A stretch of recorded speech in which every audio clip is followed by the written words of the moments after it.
It's been a minute. And we have some catching up to do. Hello, I am the Spinster, and welcome back to Cherry Valley. And it's been a while since I've actually made a video for Cherry Valley. If you've been checking out my channel, you would know that I've been doing some live streams for the past couple months.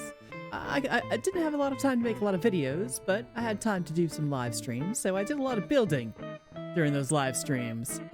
So I want to give you a little bit of recap. Now, I did do a live world recap on my live stream, as I've been saying. I've been doing some live streams, hello. But it's been a long time since I've been on Cherry Valley, almost a full year. And the very first thing I saw when I came into the valley was this sign here. Welcome to the Cherry Valley SMP server. And there was, of course, a little box with it, but of course I have moved that since, and this tree has been here since then. Now it's an OG tree. And I thought to myself, well, the first thing that I wanted to do was I wanted to do a build for the community. I decided, let's build something that everyone can use, because this is early game. So early game. I didn't have a starter house. I had no idea even where my base was. I just knew that I wanted to build it outside of the main valley and not above. I like to be in the valley. Spin of the valley. Spin of the wilds, as I called myself. So all I had was a bed and a crafting table right around here, right around this sign. And I spent my first time building this little ticket booth, which originally just kept up with dies and signs, because we were using a lot of both. Nice little grand ostentation book of information. I don't even know what's on here.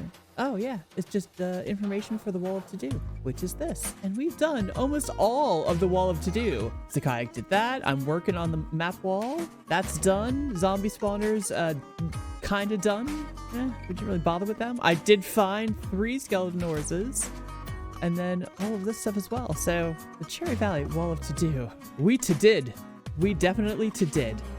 And then I made this little path, no lampposts, and it was just a dirt path out to where I decided to put my little cottage, my little Spintopia, when cottagecore attacks. Did I turn you into a newt? You got better. This was originally just all woodland. This is all just oak and birch trees, and then the valley up there, and then that was also another Cherry Valley hill up there where the carnival now is. This was about the only clear space, this little raised platform of dirt. Everything else is woodland. And this is where I'm going to let my past self take over and go through what we went through live on stream. As me talking about, you know, my cottage, all that fun stuff. Hooray! Intro! Back to past me. Boom. This is my attempt at, I want to say cottagecore. This is the very first like complex build besides the ticket booth that I did. But this is much more complicated than the ticket booth. I was trying to go for a very lived in Welsh cottage type of idea. So I wanted everything to be stone on the bottom, with the bottom kind of coming out a little bit. And then these low overhanging roofs that would be thatched, but of course I'm not going to do the whole thing out of hay. So I did it out of wood, and then I used the trapdoors to kind of mimic that idea of thatching. Oh, just in time to show you the interior of my house. This is the back door. We'll go in here to my living room. This is also the very first time I really did interior, was when I did this. I've got my nice little foyer with a foyer carport. How nice. My little kitchen with this little sink. The sink used to be over there, but I had to switch them because of use. My little marble countertop, my cookery. The Enderman has obviously been here again. And then, of course, my workable couch, which I thought was pretty clever at the time. Oh, I forgot, when you crouch, you get up. And let's go to my bedroom so we can go to sleep. My cute, quaint little cottage. Outside, I also made a little pond. I put some axolotls in it.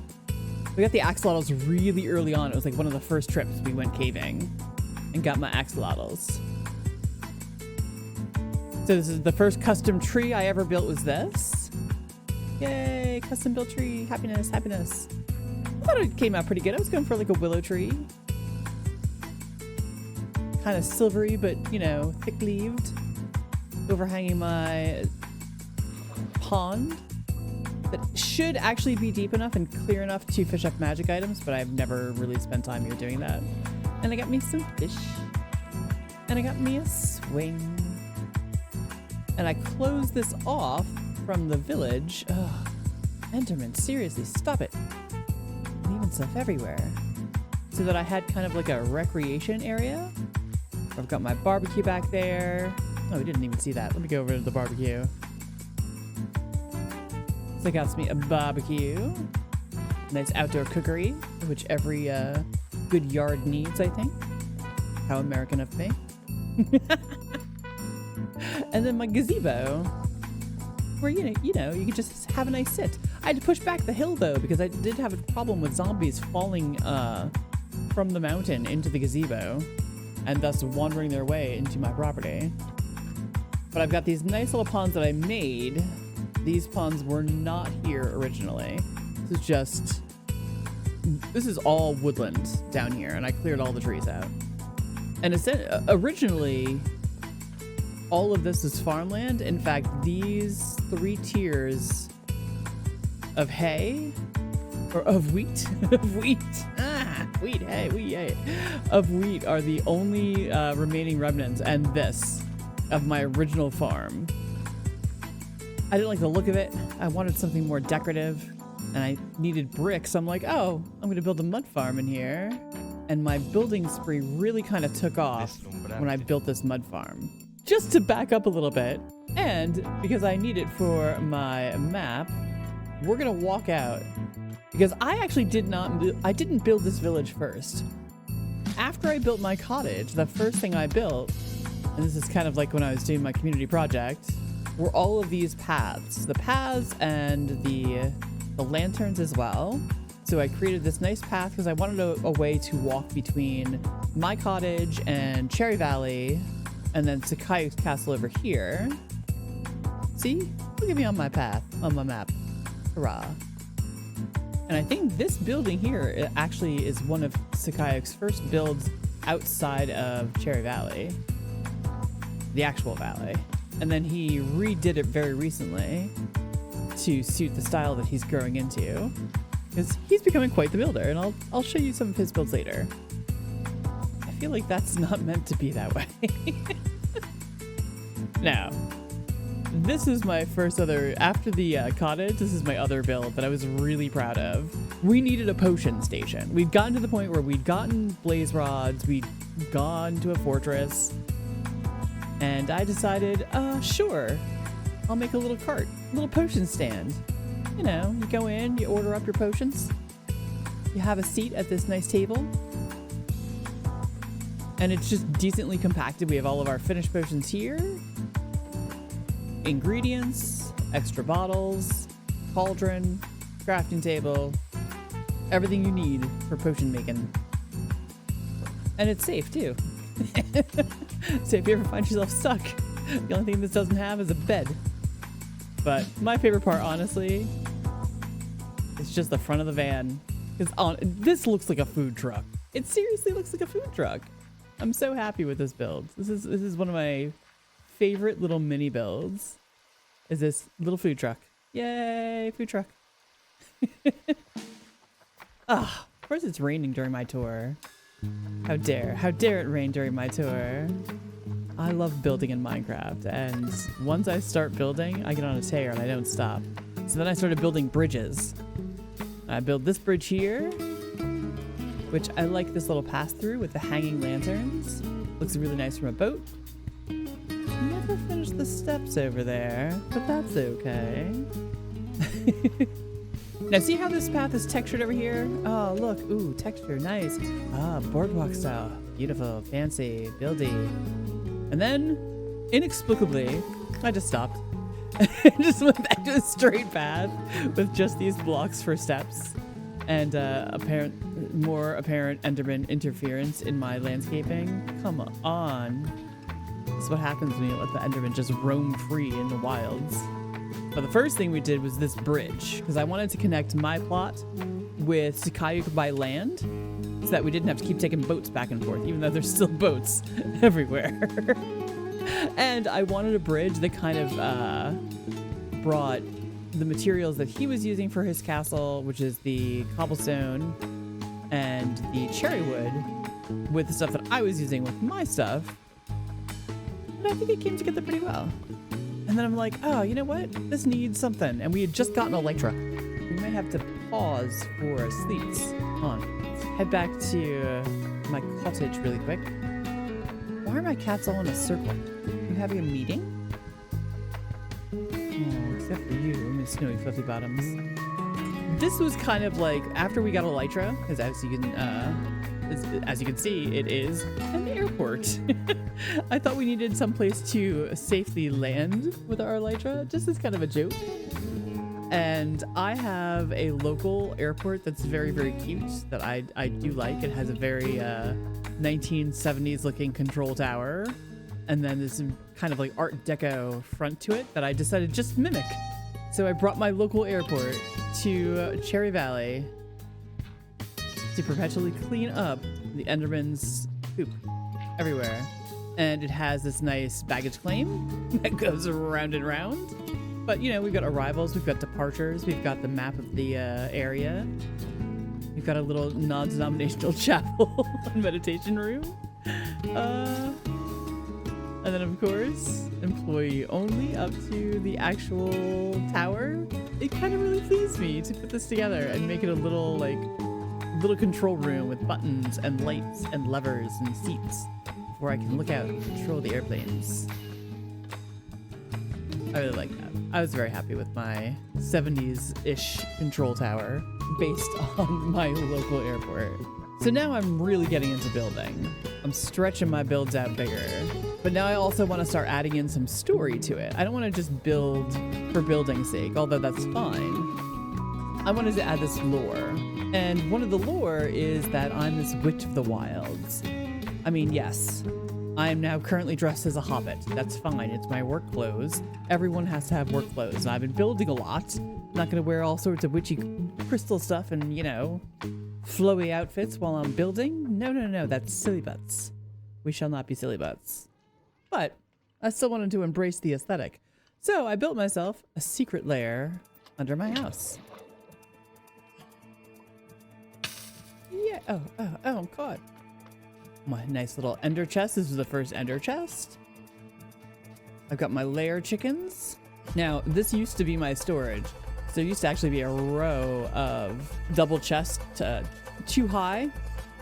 And then my farm for potions, because I also have a potion stand here, because of course, I'm a witch. I must have my own potion stand.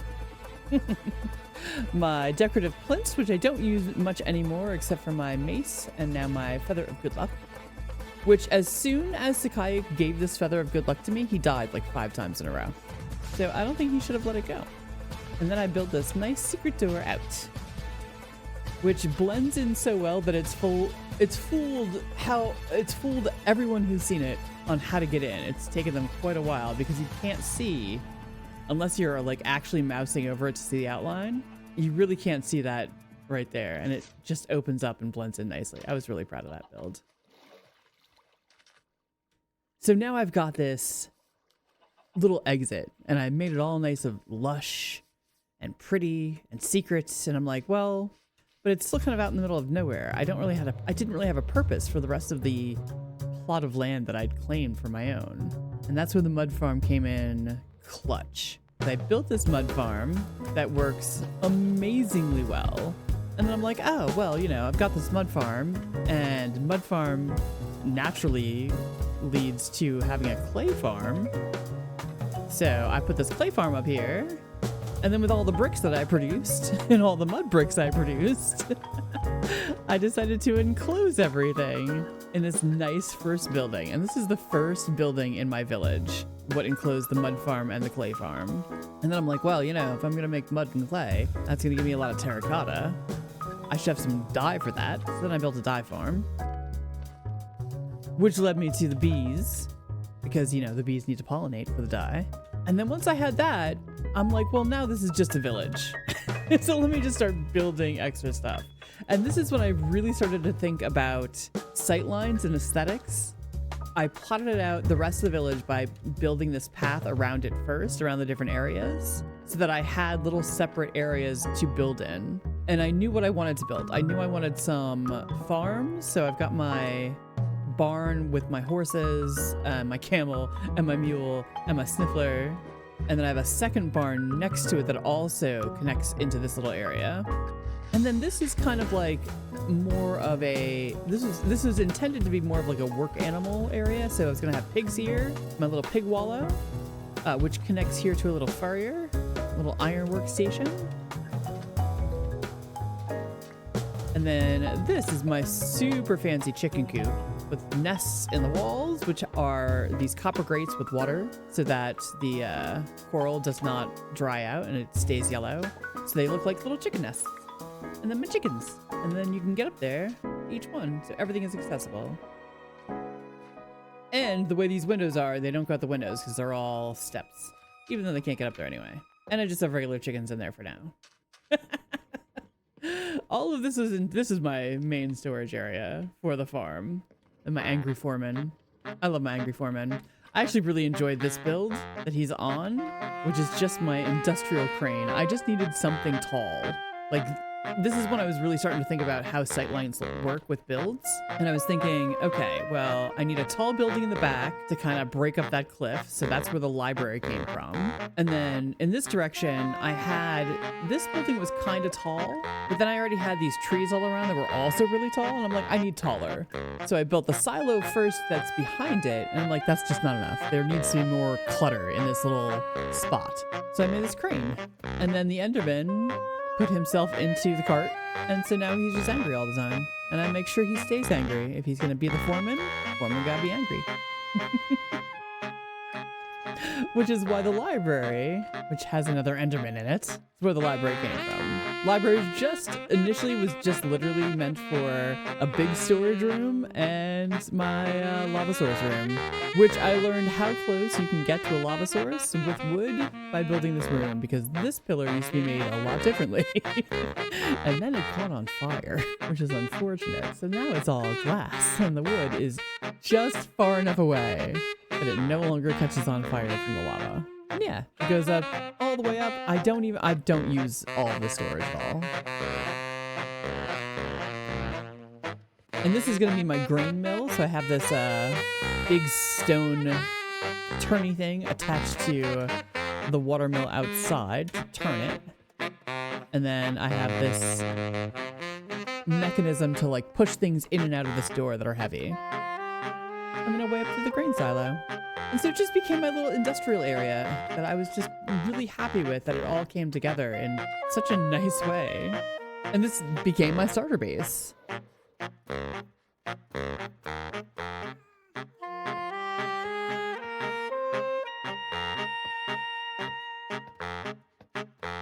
Look at that. Look at that. That is all of my builds, all in one place. There's my village, there's the potions cart, there's my airport, there's the carnival. That is a colorful build map, if I do say so myself. The carnival, which is where we are right now, is actually a replacement build. So I finished this village, yay, finished the village. And then I started decorating out the path here, which I still have to finish. I did label some of the Enderman leaving on top of the trees with Ender sign. I think that one says Enderman was here. So here's the thing. I started the mountain castle. It would have been really great. It was a beautiful location, very snowy, very bright. That's why I have so much glass, because the build was supposed to be a lot of glass. And then we were doing something. I don't remember what it was. I think it was April Fool's was coming up, and I wanted to have like a fun event, like something that we could do as a group, where we can just like play as a group together. And so up at the top of this mountain, because it's kind of in the middle of everything, this mountain was like perfectly placed for everybody to use. And so I built the Spleef game which I called Cotton versus Candy. And of course, the bee is stuck again in the spleef game. All right, I gotta give it a run. Oh, hold on, let me eat first so I can rescue this bee. This happens, this is the only thing. I don't know why the bees love the spleef game. Go bee, be free. Be free, bee. Ah, there it goes. It flew up. Without armor, it is a large enough drop to kill you. So essentially the game it's a 2-player game. White's on that side, pink is on this side, and we each have our home bases, which I built underneath. Ow. You click on your bed, you grab your shields, each hand is a shield, you put your stuff in your box. And then of course if you fall and need to retrieve things, on the off chance that you've got to take them off, there's a way down. So I built this and I'm like, oh, this is really cool. But then it was standing all by itself on top of this mountain. And I'm like, well, now the mountain needs more. And thus the carnival came to life. And so I built my... Ow. There we go. My log flume ride, which gets perpetually stuck when people are not riding it. But what otherwise is like a nice little lazy river is a however many people want to ride the lazy river player game, which has some nice scenic overlooks. This overlook against Sakai's castle, and then it overlooks the rest of the fair. And then it goes to this nice little tunnel with some of the new paintings that are really pretty. I'm going to transfer votes. You can also speed up the ride if you want to. And then once I built that, everything started to come together. I built, of course, my favorite ride, which, yeah, we're going to go on now. Of course we are. There is underneath here a trial chamber. So I decided to build this roller coaster into the trial chamber, which is why it's one of my favorite coasters. But I also love just how I did the interior design. Make it look like, oh, these are just miners. They're just mining things. I always check to make sure the TNT hasn't blown up. That thing blew up 3 times in the making of it. Some extra diamonds if we ever need it. And then, oh no, the trial chamber. I actually built all of that part of the trial chamber. This is the actual trial chamber. And it is active, as you can hear skeletons shooting at me. And these come into life as we go through. I love this thing so much. This is honestly one of my favorite things that I've ever built. Because it's just entertaining. It is functional and entertaining and dangerous.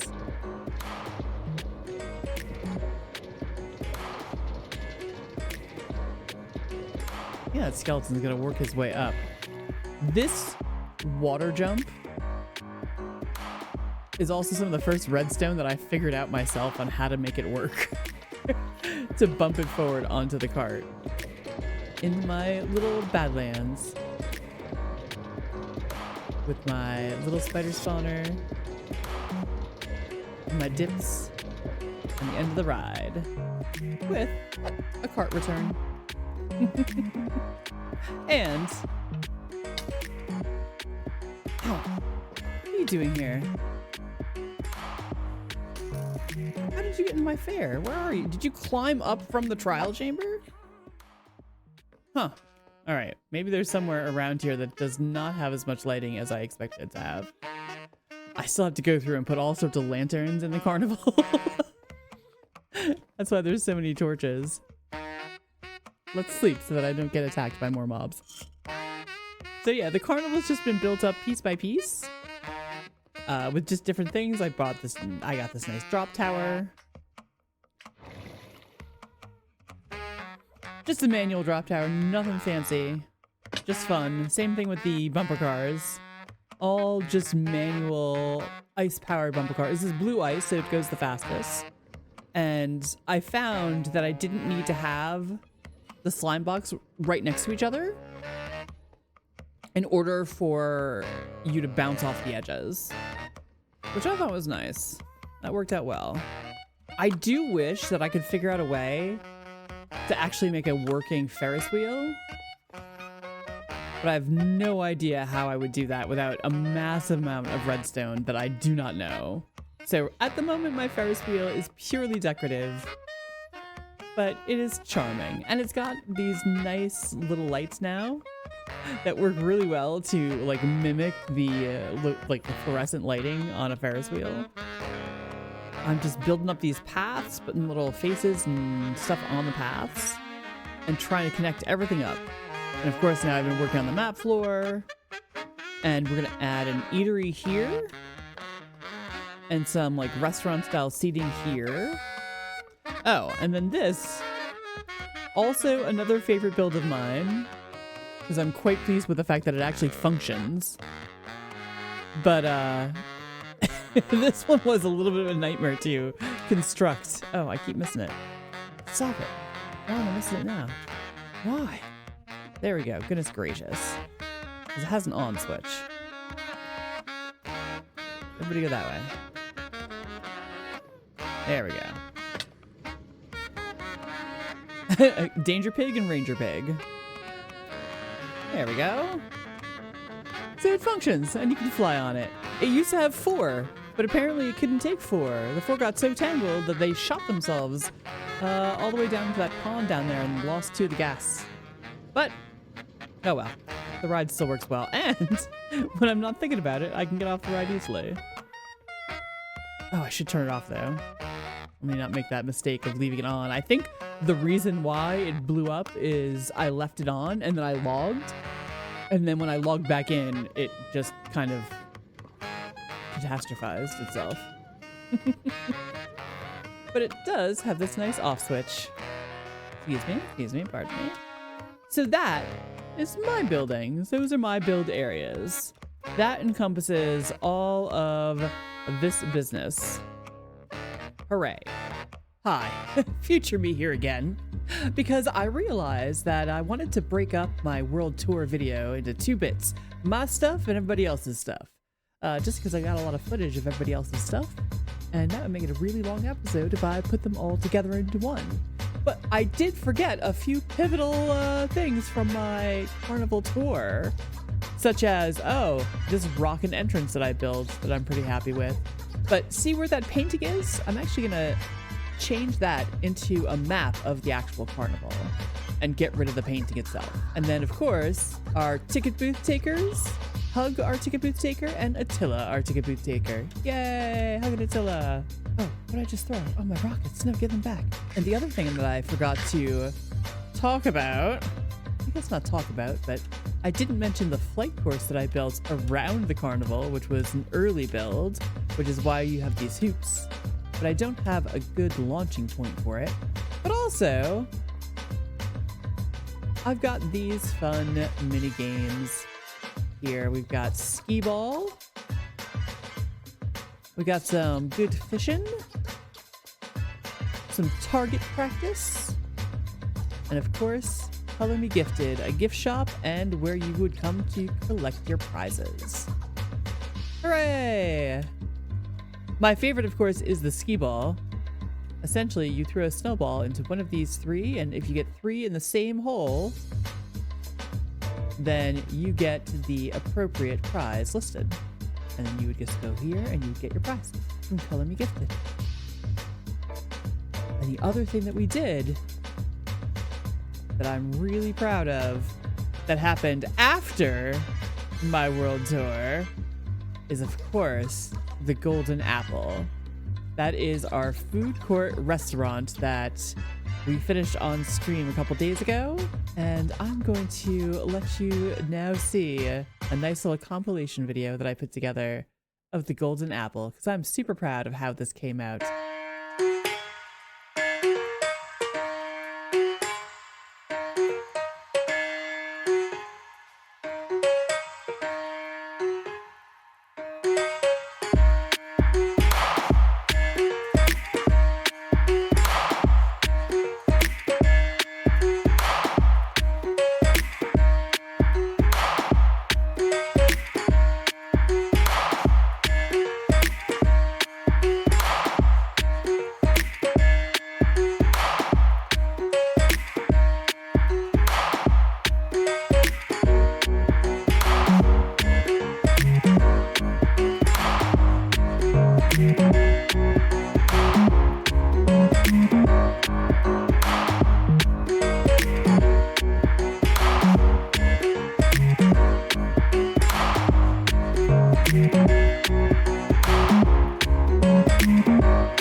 It just looks so cozy, so toasty. I would totally eat here if I didn't have a terrible food allergy that makes it impossible for me to eat out. So I can just build the restaurant of my dreams and pretend that I can go to restaurants myself. Oh, I love the sign. Everything looks great in here. I'm just so happy with it. So that was me, Future Spin, breaking in again just to fill in a gap. But if you made it this far, thank you so much for watching, and you'll see the rest of the world tour in part 2. Hooray! Part 2! Oh, yes, let's go. We'll see everybody else's builds. We'll see Zakai's builds, Rednight's builds, and Ghost Dancer's builds. Fantastic. I will see you next time. Thank you so much. Goodbye. Goodbye!